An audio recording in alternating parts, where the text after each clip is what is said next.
saya Marsyanda. Dalam video kali ini saya mau ngebahas tentang satu topik that's been on my mind for a few days. Dan topik ini menjadi satu hal yang menurut saya sangat berkaitan sama diri saya. Begitu juga banyak orang, entah dia pelakunya atau entah dia adalah pengamatnya. Nah, judul topik kali ini adalah fame and freedom. Nah, sekarang ngomongin soal fame. Fame itu apa sih? Kita sering banget dengar kata-kata famous. Famous itu artinya terkenal.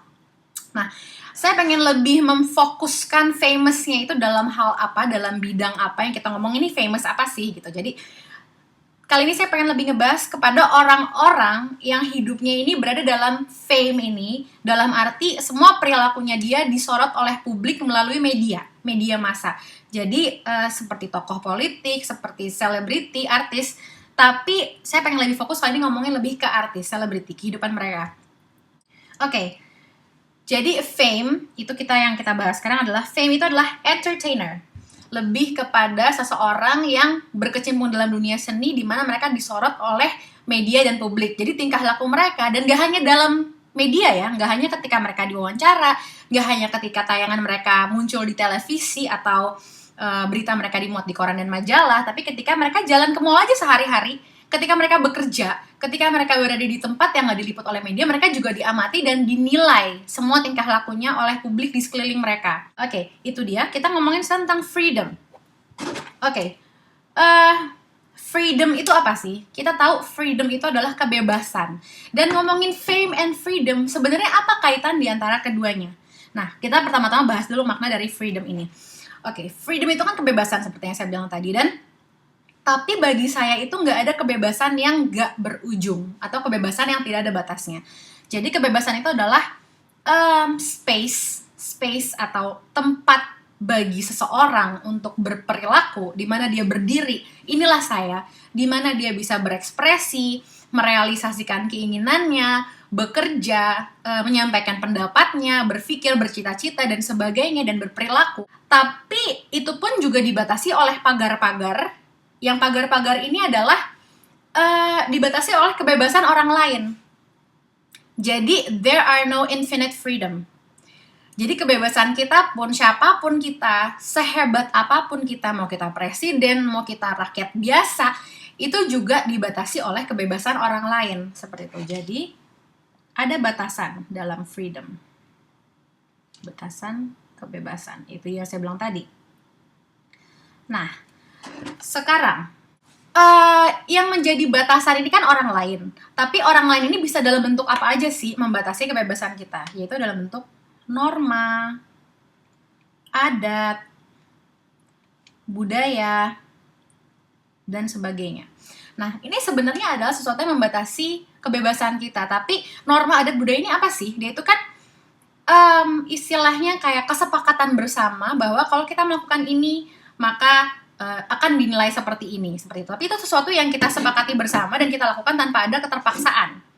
Jadi kita sepakati bersama bahwa kalau dalam misalnya, kalau lagi lebaran kita kumpul-kumpul keluarga. Kalau di negara Indonesia, di budaya timur, kalau ketemu orang yang lebih dewasa, kita salim tangan. Dan itu sebagai sesuatu yang ya udah secara umum kita setujui, kayak gitu. Nah, kapan kebebasan ini menjadi suatu masalah? Kapan kebebasan ini menjadi sesuatu yang kita lihat dalam hal ini sebagai entertainer ya, seorang entertainer atau seorang artis lihat sebagai sesuatu yang tidak bisa, sulit sekali ia capai.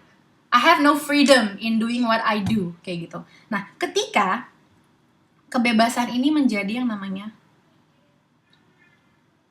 aturan. Nah, kenapa ketika dia menjadi aturan, dia menjadi sesuatu yang sulit dicapai? Karena aturan itu sifatnya lebih mengikat. Misalnya, dalam contoh sehari-hari, dalam sebuah keluarga lagi makan malam di meja makan, mama, papa, dan anak-anaknya. Nah, mamanya bilang, kalau dalam saat makan malam ini kalian main bebeknya akan mama sita 2 hari. Nah, itu kan sebagai suatu aturan yang kalau misalnya kita langgar itu mengancam kita. Kayak gitu. Nah, itulah saat-saat dimana kebebasan itu menjadi sesuatu yang sulit untuk dicapai buat kita. Dan sebenarnya nggak hanya orang lain yang membuat norma adat budaya ini menjadi aturan, itu nggak hanya orang lain, tapi bisa juga kita yang membuat itu sendiri sebagai aturan. Nah, Kalau sebagai seorang entertainer, seorang selebriti, sering sekali, bahkan ini pun terjadi sama saya, pernah terjadi sama saya dan sangat kental dalam diri saya selama bertahun-tahun, either saya sadar atau nggak sadari, dan saya rasa ini nggak hanya terjadi pada diri saya tapi juga pada banyak orang. Ada yang namanya inner critic. Nah, inner critic ini apa sih? Dia itu ada dalam diri setiap orang yang saya rasa famous atau disorot oleh publik, dan ini sebagai sosok lain. Jadi kayak kita tuh menciptakan satu figur lain, dia tuh selalu ada di sekeliling kita. Si figur A ini misalnya, kalau Caca misalnya dia figurnya A gitu ya, si A ini selalu ada di sekeliling saya. Entah saat saya lagi diwawancara, entah saat saya lagi syuting, saya lagi ngisi acara talk show, saya lagi, nggak hanya saat lagi di sorot media ya, ketika saya lagi jalan ke mall, orang memperhatikan, si A ini selalu ada di samping saya. Dia ini istilahnya adalah mata kedua saya, di mana dia itu nyorot saya. Jadi dia tuh yang memberikan kritik. Oke, gue merhatiin lo nih sekarang. Gaya jalan lo mesti lebih tegak, mesti lebih cantik. Senyumnya coba agak lebih lebar dikit, kayaknya kalau kayak gitu lo kelihatan lebih keren. Atau enggak, ucapkanlah ketika diwawancara, ucapkanlah kalimat-kalimat seperti ini. Nah, inner critic ini contohnya lagi adalah misalnya ketika seorang artis diwawancara, terus ada mic di depan mulutnya dan dia ngomong kata kasar.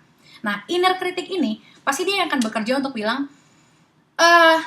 lo ngomong gitu, lo gila banget, lo mau dibilang apa sama fans lo mau dibilang apa sama orang Indonesia ngomong kata kasar di depan TV, misalnya kayak gitu. Tapi nggak hanya selalu inner critic ini mengingatkan mengenai hal-hal yang negatif. Tapi bisa juga dia mengingatkan mengenai hal-hal yang positif. Maksudnya apa? Misalnya nih, saya diwawancara, atau siapalah artis diwawancara, kemudian dia merasa, nanti kalau gue ngomongnya kalimatnya ketinggian, pakai bahasa-bahasa yang keren, misalnya bahasanya terlalu theoretical, terlalu bahasa anak sekolahan dan sebagainya, maksudnya bahasa guru gitu ya, kayaknya nanti orang anggap gue sok pinter deh, gitu. Jadi membatasi diri kita dalam arti kalau kayak gini nanti orang anggap lo sok, kalau kayak gini orang akan lihat lo nggak sopan. Jadi lebih kepada ya kritik itu. Nah, inner critic ini sangat berkaitan banget dengan yang namanya be yourself. Nah, bagi saya perjalanan untuk be yourself ini gak gampang dalam arti saya gak pernah sadar bahwa saya selalu menyuarakan, ayo dong be yourself, jadi aja diri lo sendiri. Gampang banget ngomong gitu, tapi ternyata saya sendiri I wasn't being myself for so long. Jadi inner critic saya tadi itu membuat saya jauh dari yang namanya menjadi diri saya sendiri. Kadang kalau saya lagi duduk, misalnya saya lagi talk show gitu deh, di acaranya Tukul misalnya, terus gitu saya duduknya kurang tegak gitu. Saya kalau saya kayak duduknya agak tegak dikit dong, Ca. Saya mikir, kalau sekarang gitu saya mikir, emang kalau gue mau rada bongkok dikit emang kenapa gitu. Jadi kayak ya lo nyamannya begitu, dan orang pun sangat merasakan vibe dari orang-orang yang dia tuh menjadi dirinya sendiri dan dia mencoba menjadi sesuatu yang bukan dirinya. Orang itu sangat merasakan. Dari ketemu langsung orang bisa ngerasain, dan gak hanya dari ketemu langsung. Orang yang sering mengamati, kalau nonton di TV aja tuh bisa tahu ini orang ini membuat dirinya menjadi orang lain yang bukan dirinya sendiri. Orang tuh bisa ngerasain gitu. Jadi ya udahlah, maksud saya nggak ya udahlah juga sih, karena itu bukan sesuatu yang gampang juga, dan sesuatu yang sangat wajar bagi orang-orang yang disorot publik untuk mempunyai inner critic tadi ini gitu. Nah, orang-orang yang secure terhadap dirinya sendiri, dalam arti dia mengenal dirinya, dia tahu di mana harus berdiri. Oke, yang ini diri gue, yang ini bukan diri gue. Nah, dia ini akan nggak terlalu attach ya. Orang yang kenal dirinya sendiri gak akan terlalu attach dengan yang namanya inner critic. Boleh, inner critic itu tetap ada, sangat wajar sekali, dan bukan hanya artis. Maksudnya anak-anak sekolahan pun juga dia pasti adalah salah satu mana mau jaga image. Kalau gue begini nanti dibilangin begini, gue mau begini aja misalnya begitu. Jadi sangat wajar sekali. Tapi orang-orang yang nyaman dengan dirinya, dia nggak bermasalah, dan dia tahu banget, saya tahu this is me, and this one, they're not me. Jadi saya nyaman berdiri di mana saya berdiri sekarang, karena saya kenal sama diri saya sendiri. Nah, orang-orang ini adalah orang-orang yang nggak terlalu dikuasai oleh inner critic-nya mereka gitu. Karena be yourself ini berkaitan banget dengan yang namanya kebebasan tadi itu. Sering sekali orang-orang yang berada dalam dunia entertainment, di mana mereka disorot setiap waktu, itu sangat susah untuk menjadi bebas, sangat susah untuk menjadi dirinya sendiri. Tapi bukan berarti juga ketika, menurut saya pribadi nih ya, ini saya nggak mengeneralisasi mewajibkan semua orang begini, nggak juga. Cuman bagi saya ketika kita sudah memutuskan diri kita untuk menjadi seorang entertainer, terus kita otomatis kan sudah dipercayai oleh publik. Ketika lo berada di sorotan media, otomatis lo akan jadi role model. People will look up to you. Ketika lo menghadapi masalah, orang akan memperhatikan lo. Bagaimana cara lo menghandle masalah itu? Bagaimana cara lo berpendapat tentang certain things? Nah, dan nggak jarang, bahkan mungkin bilang hampir selalu tokoh-tokoh ini menjadi panutan atau role model, menjadi contoh bagi banyak orang gitu. Nah, ketika misalnya si entertainer atau si artis ini dihadapi dengan suatu masalah, kemudian dia melakukan sesuatu yang melanggar norma, melanggar entah norma agama, entah norma budaya dan sebagainya, kemudian dipertanyakan, kok kamu begitu? Kemudian dia menjawab, ya kan saya mau jadi diri saya sendiri, saya mau bebas. Nah, tergantung, ketika bebasnya itu melanggar norma agama secara ekstrim, ketika kebebasannya itu melanggar, basically itu semua kan melanggar kepercayaan orang terhadap dia. Istilah gini, oke, lo jadi artis, lo dapat kepercayaan orang begitu banyak, lo dapat sorotan mata orang, pujian, kekaguman orang-orang, dari situ tuh lo dapat banyak loh. First, you get material things, material advantage, maksudnya dalam arti keuntungan-keuntungan materi seperti uang, ya jelas itu, harta, status, power. Nah itu kan kita dapat dengan serving people, dengan kita menjadi ya artis itu gitu loh. Nah ketika istilah gini, ya itu nggak lo dapetin secara free, lo jadi otomatis lo punya tanggung jawab untuk bisa memenuhi ekspektasi masyarakat di mana lo harus bisa jadi panutan. Jadi ketika lo dihadapkan satu masalah, lo melakukan kesalahan, bukan berarti sebagai artis harus sempurna kayak malaikat juga, nggak gitu juga gitu. Cuman ketika lo dihadapi dengan satu masalah, lo misalnya melakukan sesuatu yang melanggar norma tadi, terus kita bilang, biarin aja, kan saya mau jadi diri saya sendiri. Menurut saya pribadi, we cannot do that. Kita nggak bisa kayak gitu. At least kita mengakui bahwa saya meminta maaf karena saya telah mengecewakan kepercayaan penggemar-penggemar saya kepada saya yang sudah melihat saya sebagai satu contoh.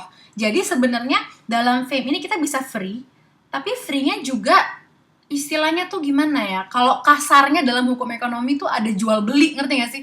Jadi kayak gue jadi artis, lo senengin gue, lo kagumin gue, lo sebagai fans, dari situ gue bisa dapat uang, dapat materi, dapat power, dapat kekayaan, dapat status dan sebagainya. Gue juga harus baik ke lo. Dalam arti baik tuh ya menjadi contoh yang baik. Ketika gue melakukan kesalahan, perlakukan juga penggemar itu dengan baik. Jangan seakan-akan melupakan mereka gitu, melupakan mereka yang telah memberikan kita semua privilege ini, rumah yang bagus, mobil yang banyak, baju-baju yang gaya-gaya dan sebagainya gitu. Jadi saya nggak ngejudge siapa-siapa di sini. Ini hanyalah pendapat saya pribadi gitu, ngomongin tentang fame and freedom. Dan ini pun sesuatu yang nggak gampang juga bagi semua orang, termasuk bagi saya juga gitu. Saya juga baru menyadari setelah saya berbicara dengan orang-orang yang menjadi role model saya, orang-orang yang ngajarin saya bahwa kalau lo ketika menjalani satu profesi seperti ini, lo punya tanggung jawab seperti ini, dan itu bukan hal yang main-main, dan itu nggak hanya omongan klise, but that's a real responsibility. Bahwa bukan sepele. Emang sih banyak yang suka merasa, gue kan mau jadi diri gue sendiri. Terus lo melupakan jasa penggemar lo yang udah bikin lo kaya, yang udah bikin lo dikagumin, yang udah bikin lo dapat mobil ini, mobil itu, dan sebagainya. Lo melupakan itu gitu. Nah nggak bisa gitu juga kan. Nah gitu, oke, sekarang kita akan ngomongin bedanya antara para entertainer yang kelihatannya bermasalah dengan kebebasannya dan entertainer yang nggak bermasalah dengan kebebasannya. Oke. Nah, kalau orang-orang yang freedomnya bermasalah, tanda silang itu maksudnya bermasalah ya, itu biasanya kelihatan dari gimana caranya mereka memberi identitas terhadap dirinya. Jadi mereka tuh mencari identitas dirinya dengan sebelum saya jelasin ini rinciannya apa aja, biasanya orang-orang yang, kan kita bilang tadi kan bahwa orang-orang yang insecure atau yang susah menjadi dirinya sendiri sangat attach banget sama inner critic-nya, atau sosok yang mereka ciptakan untuk mengkritik mereka setiap waktu saat mereka disorot gitu kan.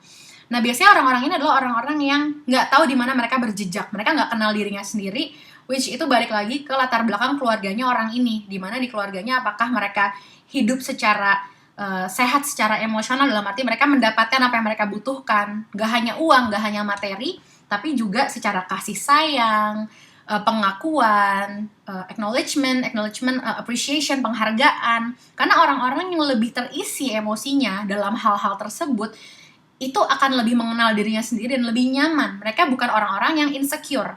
Nah, ketika orang-orang ini nggak mendapatkan hal-hal tersebut, malah mendapatkan kebalikannya, misalnya dapat ledekan, dibully, nggak hanya di sekolah loh dibully itu, tapi dalam keluarga juga bisa dibully, atau mendapat kekerasan dari orang tuanya dalam rumah tangga. Terus hal-hal seperti itu yang negatif, biasanya mereka akan sangat nggak tahu, gamang istilahnya, nggak tahu gue tuh siapa, gue berdiri di mana, dan selalu mencari kenyamanan atau memberi identitas dirinya melalui topeng-topeng, karena mereka nggak kenal sama dirinya sendiri. Nah, topeng-topeng ini biasanya dalam bentuk harta, uang, popularitas yang apa ya, to the max gitu loh. Jadi bener-bener popularitasnya tuh yang nggak hanya dilakukan dengan cara-cara yang positif, tapi cara yang gak halal atau cara yang negatif pun mereka gunakan untuk mendapatkan popularitas yang the best popularity nomor 1 gitu loh istilahnya. Kemudian harta, uang, status, dan power.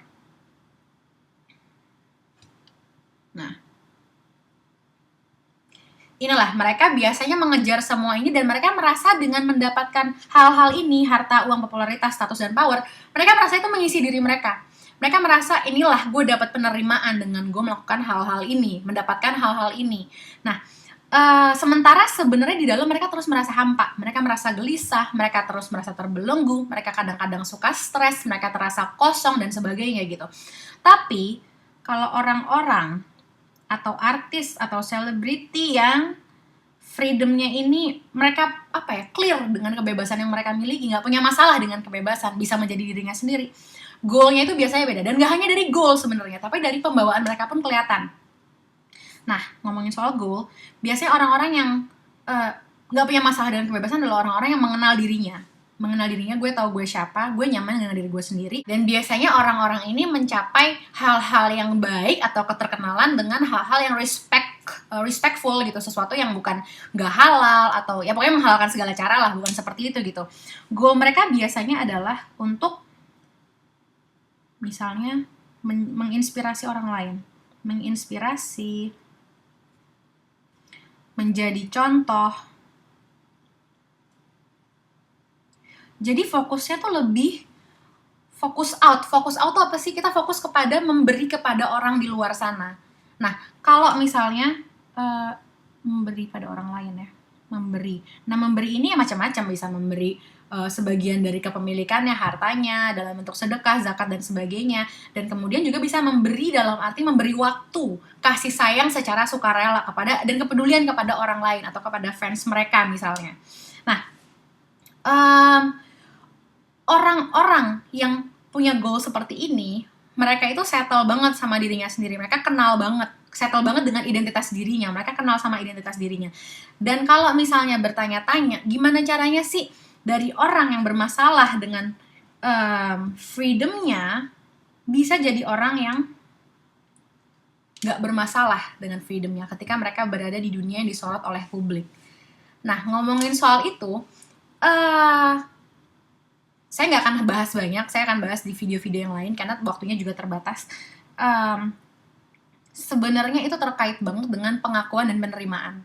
Ketika kita menerima diri kita sendiri, kayak saya deh dulu gitu misalnya, I was always trying to be perfect, I was always trying to be the number one gitu. Jadi kayak, dan saya sangat rentan banget dengan membandingkan diri saya dengan orang lain yang lebih sukses.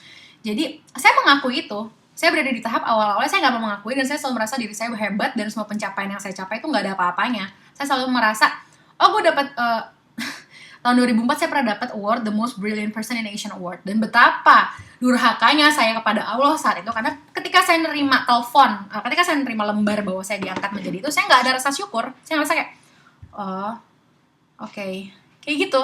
Saya ngerasa nggak bersyukur karena pada saat itu dia yang saya cari. Ini dia harta, uang. Enggak sih, kalau itu saya nyari uang sih bukan utama, tapi saya lebih mencari pengakuan dan penghargaan dari orang lain gitu.